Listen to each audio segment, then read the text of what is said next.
Welcome to the Slop Farm. Enjoy the video.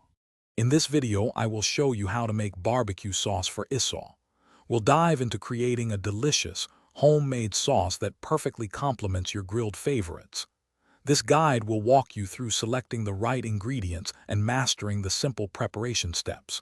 You'll learn how to balance the rich, savory notes with a delightful sweetness and a hint of tang. Get ready to elevate your grilling experience with this fantastic, easy-to-follow recipe. To begin, gather your essential ingredients for this flavorful sauce. You'll need 1 cup of soy sauce and half a cup of vinegar to form the savory and tangy foundation. For sweetness, incorporate about half a cup of brown sugar, adjusting to your preference. Don't forget 4 cloves of finely minced garlic and 1 small, chopped onion for aromatic depth. A 1/4 teaspoon of black pepper and a pinch of chili flakes will provide a subtle kick. Now let's prepare your delicious barbecue sauce.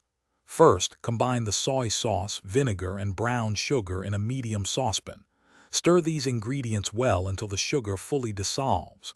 Bring the mixture to a gentle simmer over medium heat, ensuring it doesn't boil vigorously. Next, add your minced garlic, chopped onion, and all the spices.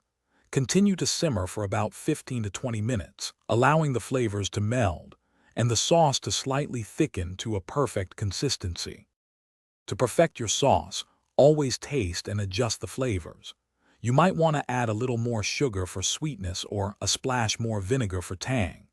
If you prefer a thicker consistency, mix 1 tablespoon of cornstarch with 2 tablespoons of water, then stir it into the simmering sauce.